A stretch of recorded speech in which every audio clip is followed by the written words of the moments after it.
Tomorrow, we're all looking forward to tomorrow. Tomorrow, the sun is gonna shine. Tomorrow, if we just hang on till tomorrow.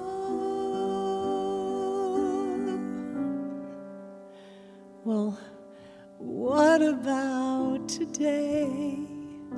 Listen to our children playing.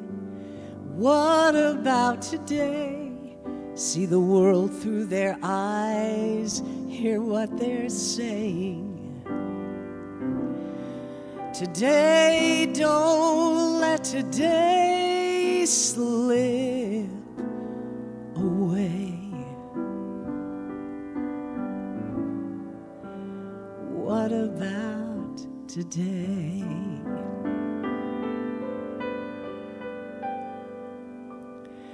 Tomorrow, our prayers will be answered. Tomorrow, the sun is gonna shine.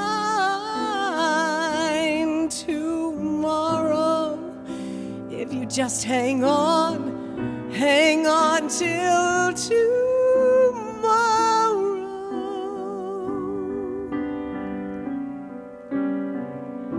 Go out and make your place in the sun. Grab your moment. There's a moment for everyone. Remember, tomorrow's a dream away.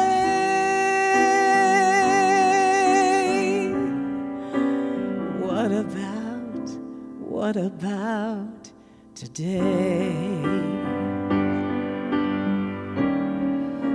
What about today? Listen to our children playing. What about today? See the world through our eyes, hear what they're saying. Today, don't let today slip away. Go out and make your place in the sun. Find your moment. Listen, there's a moment for everyone. Remember, tomorrow's a dream away. What about it? What about today?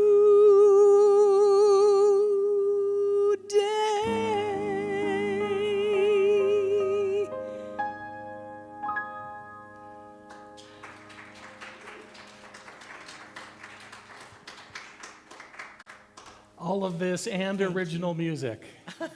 Karen, you are extraordinary. Thank you for continuing to share your gifts with us. Thank you, David. Thank you. Well, good afternoon, New Dawn. So good to see you. All these bright, shiny faces. Oh, my goodness. Whether you're with us here in the sanctuary or joining us online, we are so glad to see you.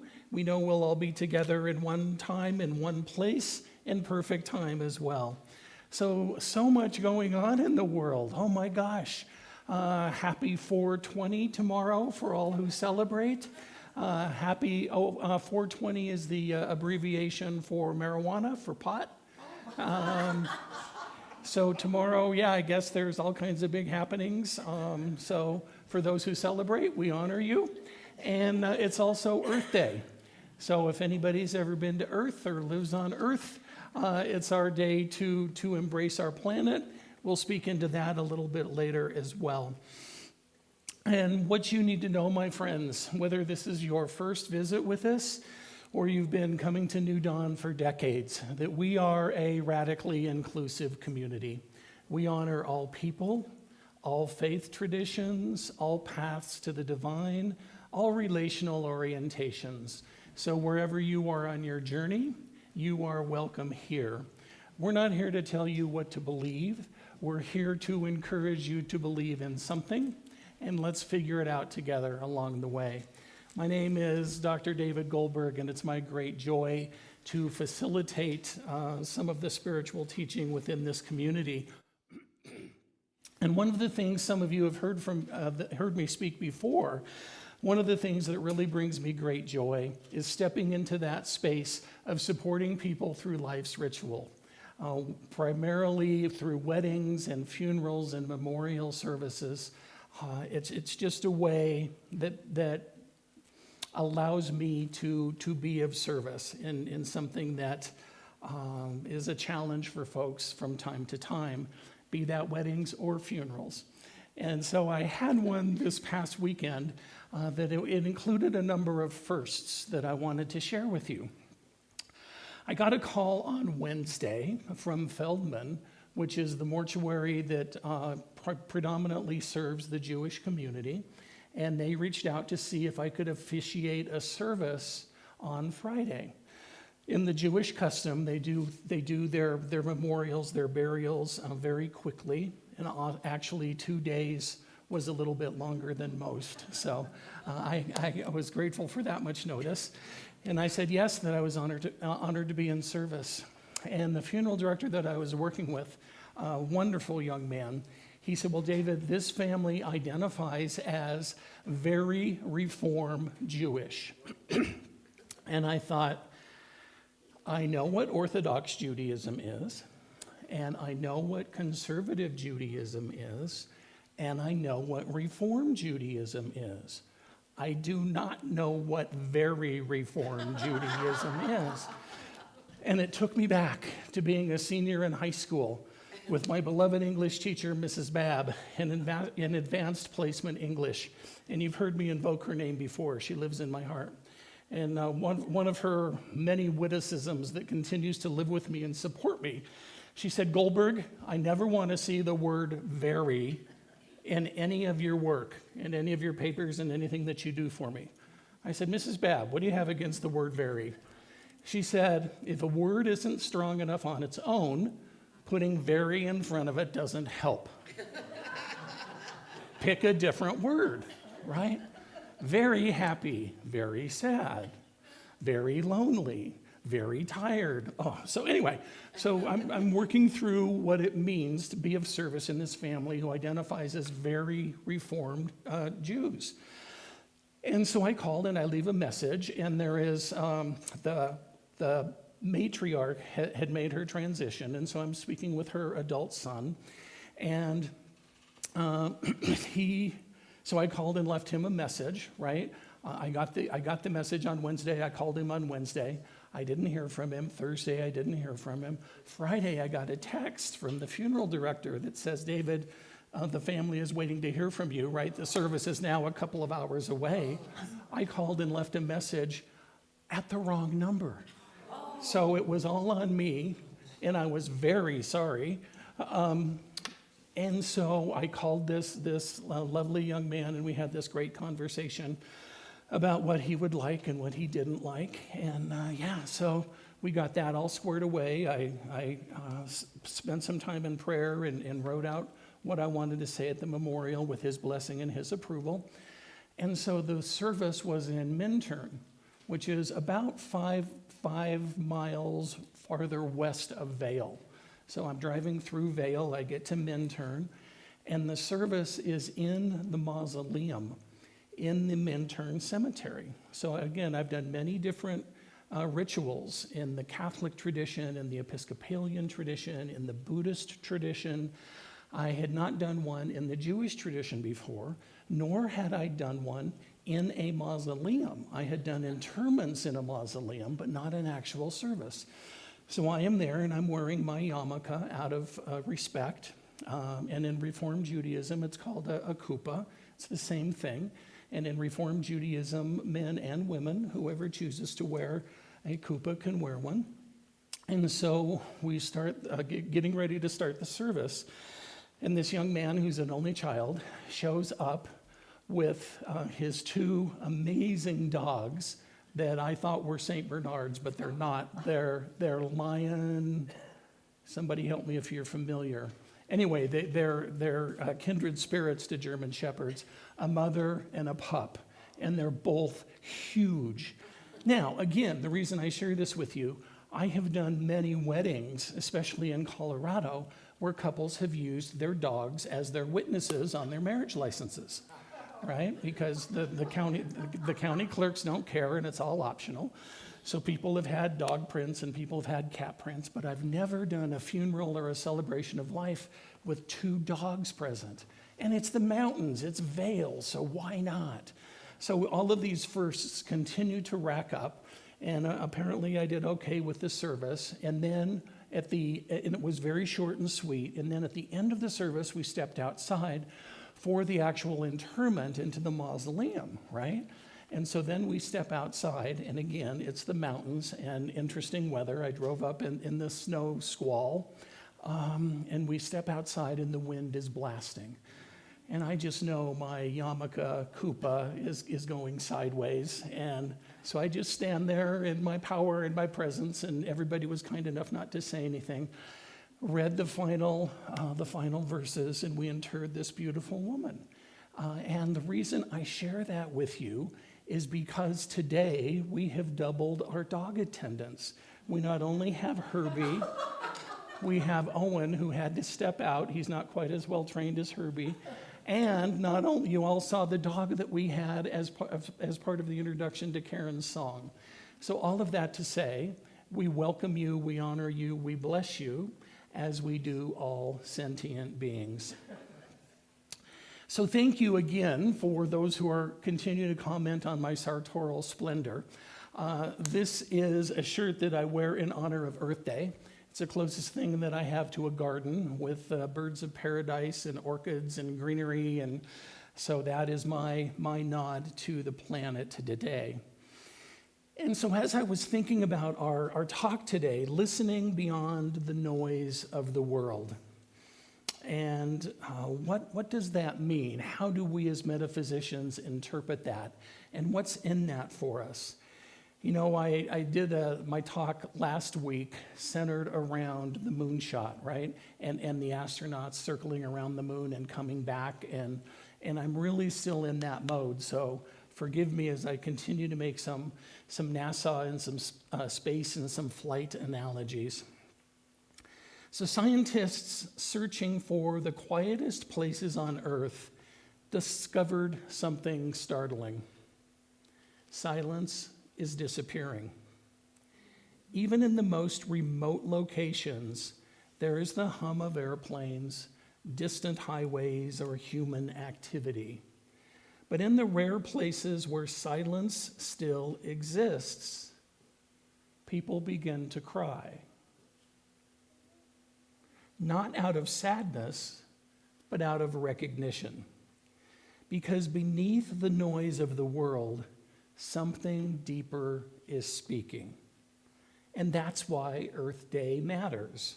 Not just as a call to protect the earth, but as a call to each one of us to listen again.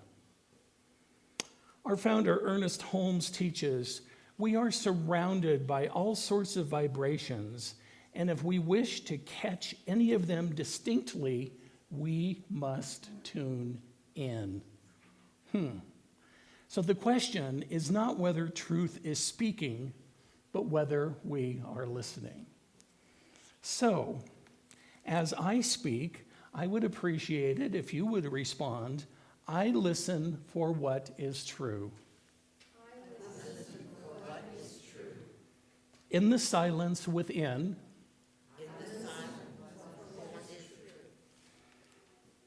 beyond the noise of the world, in the stillness of my soul. So the first concept I want to invite you into is the noise we must notice. We often think of noise as something external, right? phones, conversations, devices, headphones, media. But the most persistent noise is internal. It is the constant stream of thoughts, of judgments, of rehearsals, of reactions that fill our awareness. This mental activity can become so familiar that we mistake it for clarity, when in fact, it is often the very thing that obscures the truth. The challenge then is not simply to reduce the external distraction, but to become aware of our internal landscape. What beliefs are we carrying? Are they truly our beliefs? Were they our parents' beliefs? Are they part of the race consciousness? Do they still serve me? What narratives are we replaying just because they're there? What assumptions are we making that we are treating as fact? When we begin to notice this inner noise, we create the possibility of stepping beyond it. And in that space, something quieter and truer can be heard. You know, I'm very proud of the fact that I am a third-generation Colorado native. And to be clear, I'm a friendly native. I say the more the merrier, and everybody needs a place to be, and everybody who chooses to be here, in my humble opinion, made a good choice. And I remember being a teenager, I loved skiing. I loved being outside. I loved riding the chairlift up the mountain. The old-fashioned T-bars or the Poma lifts, not so much. I wasn't that coordinated. I needed to sit and then get off. At any rate, I loved being on top of the mountain and just breathing and seeing, and that was really my happy place. And I remember, again, as a teenager, Colorado was awarded the Winter Olympic Games. And that was just going to be magnificent for me, as I've shared my love of the Olympics, my love of the outdoors, my love of Colorado. And then, in my teenage mind, something unthinkable happened. Colorado became the only host city in the history of the modern Olympics to turn down the games once they were awarded. So Colorado was going to host the Winter Olympics in the winter of 76.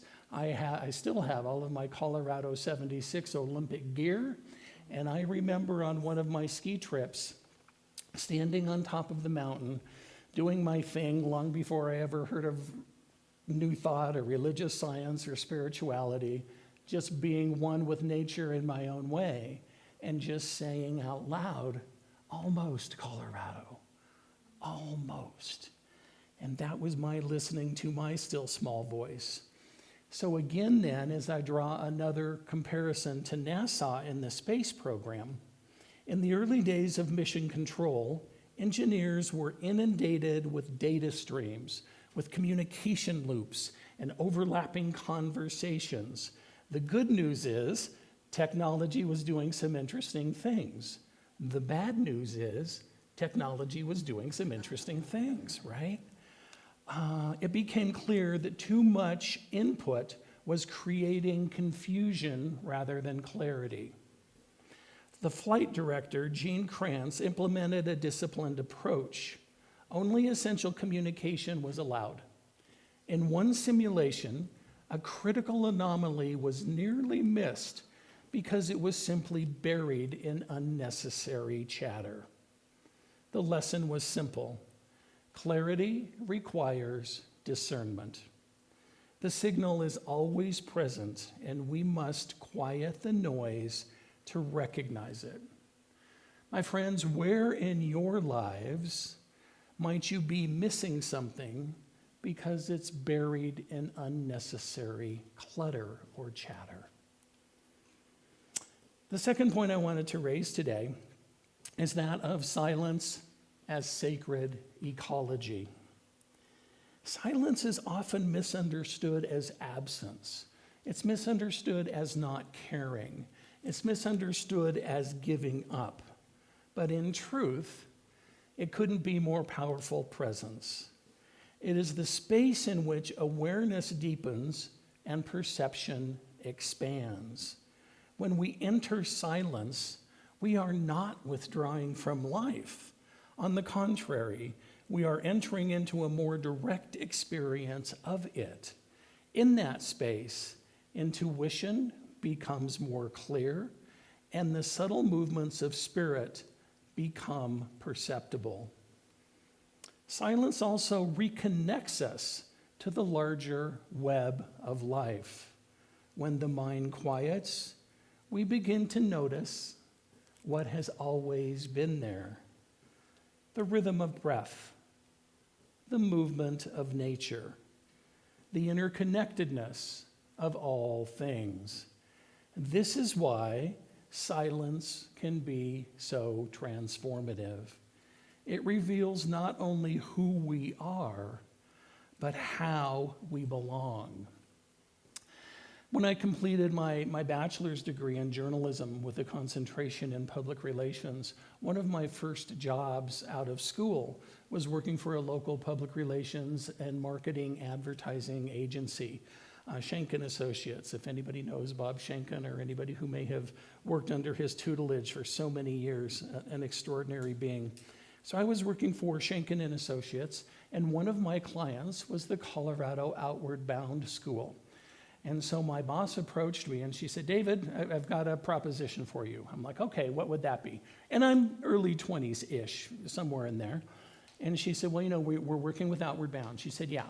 I said, "Yeah." She said, the program that we're developing for them is we're going to ghostwrite, and by we, she meant me, we're going to ghostwrite a series of articles from young people in the target markets for Colorado Outward Bound School. So what the proposition is, Outward Bound is based on patrols for their adventures. So we were going to put together a hand-picked patrol of 8 or 10 young people, including me. I would do everything in this outdoor mountaineering course for 14 days, including camping out the whole 2 weeks, cooking out, obviously living off the land, with some pretty significant help in the food department, and scaling a 14er. And then at the end of that experience was what was called a solo experience, where we were by ourselves, but there were always eyes on us up and down the valley. We were by ourselves for 3 days, just us and a tent and some water. And we got to decide whether we wanted to take a little bit of food or not. I did not disclose the M&Ms in the bottom of my backpack. And it was still a spiritual experience. So anyway, we had this great adventure. There was a woman from Japan who was participating as part of a corporate incentive program. There was an inner city young woman from Chicago who had never been out of the inner city, and the mountains were so big and glorious and extraordinary to her. She was crying most of the time just because she was so overwhelmed with the beauty and the joy. There was a guy who was a little older than me who was physically challenged. His arms were functioning differently because he was born with polio. There was a young woman of privilege whose father was a state senator from New York. So again, my thing was participate during the day, right? And capture their words, their imagery, whatever they had going on back in the day, handwrite it at night, capture all the notes, and then at the end of the 2 weeks, write a story, send it to them, get them to sign off on it, put their name on it, and place it in their local paper or their college newspaper to get more people interested in Colorado Outward Bound. Anyway, all of that said, got to the day 10, day 11, had the solo experience, and being Colorado born and bred, being a third-generation Colorado native, it was magnificent. I don't know that I had a huge epiphany other than peacefulness. I was alone by myself, a 20-something, trying to do something in the professional world, trying to do something worthwhile, blah, blah, blah. Talk about all the tapes and the race consciousness, right? And I just got to be. And I could do whatever I wanted. I could go hiking up and down the valley. I could sit, I could journal, I could sleep, and I got to be in the silence with myself. So that was my first experience as silence as sacred ecology. And I invite you into that experience for yourself. Maybe you don't have the opportunity to spend 2 weeks in the mountains. Maybe you don't want to. Maybe it's 5 minutes in your car. Maybe it's sipping your cup of tea on the patio on a gorgeous Colorado day. The good news about silence, my friends, is there's no wrong and there's no bad, right? I have a feeling this is floating all over the place. Oh, it is? Okay. There's no bad and there's no wrong. So whatever calls to you, I invite you into that. Again, with reflecting back on the NASA program, when the astronauts aboard Apollo 8 traveled beyond the Earth's atmosphere, they encountered a profound and unfamiliar silence. Without the buffering effect of atmosphere, there was no ambient sound, only stillness. Astronaut Bill Anders described it as being deeply moving.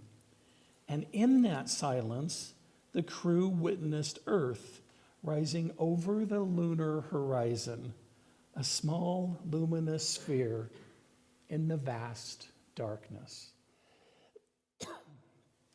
That moment gave us the Earthrise image that has become ubiquitous, which transformed humanity's understanding of itself. In silence, they didn't just observe the Earth, they experienced its unity. And as we approach Earth Day, that same awareness calls to us. So this coming week, I invite you into the silence. Whatever that looks like for you, whatever feeds your soul, knowing that it will. The third piece that I wanted to share with you is stillness as a path to right action. Stillness is not the absence of movement. It is the foundation of right movement. It is the state in which reaction settles and clarity emerges. When we are still, we are not disengaged, but rather we are attuned. From that place, we can discern what is truly needed rather than simply reacting to what is immediate. And we've had some of that conversation before, right? Are we responding or are we reacting from a place of emotion? So in stillness, we access a deeper level of intelligence, not one driven by fear or urgency, but rather by alignment. This is where intuition becomes reliable, where wisdom can guide action. Rather than rushing to react, we learn to pause, to listen, and then act from a place of clarity. This is the difference between reactive living and intentional living.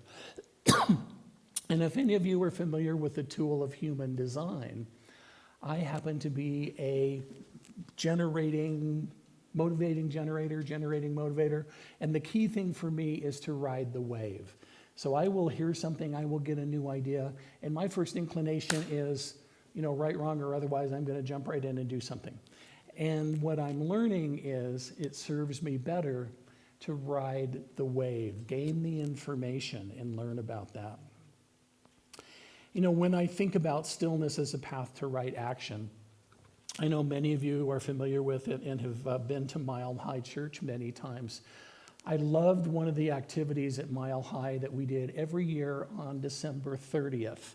It was a global peace initiative, a global peace vigil. And for 24 hours, we would gather in the community center and pray with like-minded beings around the planet for world peace. Nothing more, nothing less. If not us, who? And so we were affirming the healing consciousness of the planet. We were holding the high watch. We had the labyrinth there if people wanted to engage with the labyrinth. And so that, for me, was the manifestation of stillness as a path to right action. And my final reference to the space program, during re-entry in Apollo 11, communication between the spacecraft and mission control was lost for several minutes. Now, they are literally traveling at 25,000 miles an hour. They're moving through the atmosphere of the Earth literally at 5,000 degrees. Oh, and we don't have radio contact anymore. It's known as the blackout period. They knew it was coming. It was expected, and it was still extraordinarily, deeply tense. Mission control could do nothing but wait, trusting the systems, the preparation, and the astronauts. There was no way to intervene, no way to control the outcome of that moment. And yet, when communication was restored, the mission had succeeded. That moment revealed something essential. Right action is often set in motion long before the moment of decision, and stillness is what allows us to trust it. So how do we put that into application, my friends? What do we do at New Dawn to honor what I have just shared with you? Well, we cultivate this teaching through sacred silence. We intentionally create moments in our gatherings where stillness is practiced, allowing each person to reconnect with their own inner wisdom beyond the noise and beyond the distraction. We also embody this through earth awareness as spiritual practice. We recognize that caring for the planet is not separate from our spirituality, but a direct expression of our oneness with all life. And we live this through intentional listening. In our conversations and decisions, we pause, we breathe, we listen deeply, so that our responses arise from clarity rather than reaction. So where in your life might you invite the silence? How can you stand in your power? How can you try softer? How can you be in that place of quiet awareness? Please join me in prayer. If our practitioner prayer partners would please join me and stand in consciousness.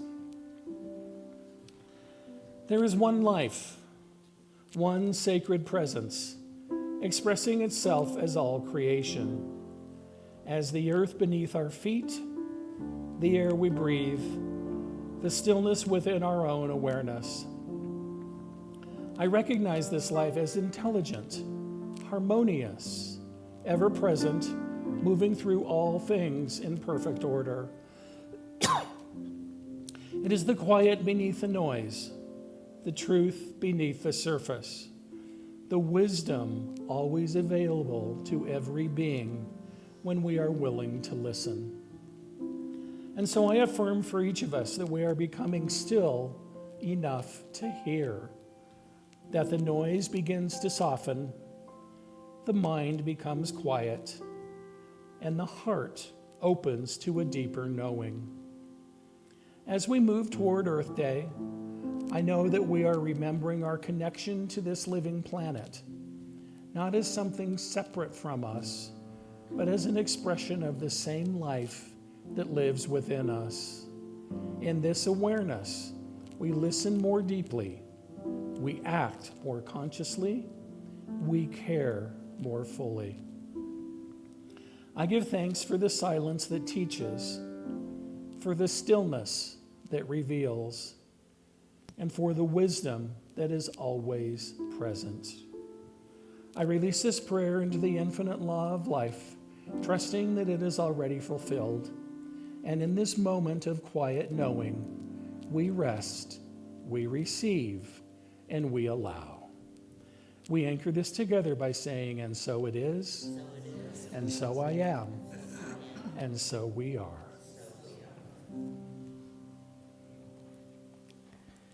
In this moment there is peace.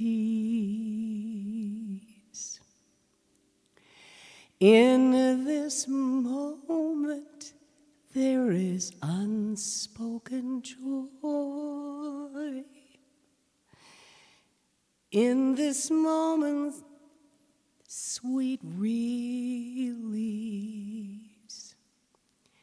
In a world full of chaos and noise, so I wait in this sacred silence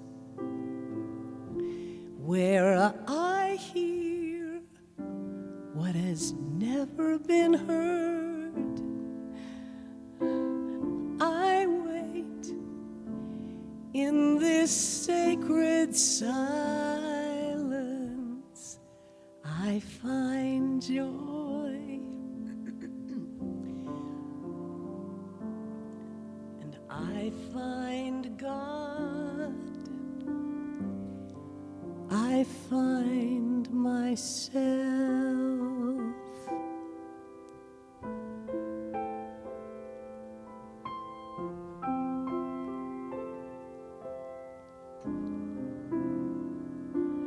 So I wait in that sacred silence. I hear what has never been heard. We all wait in that sacred silence. We find God.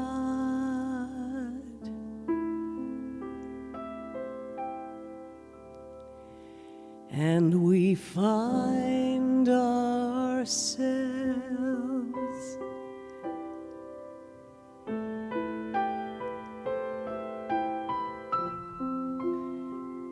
We find God, and we find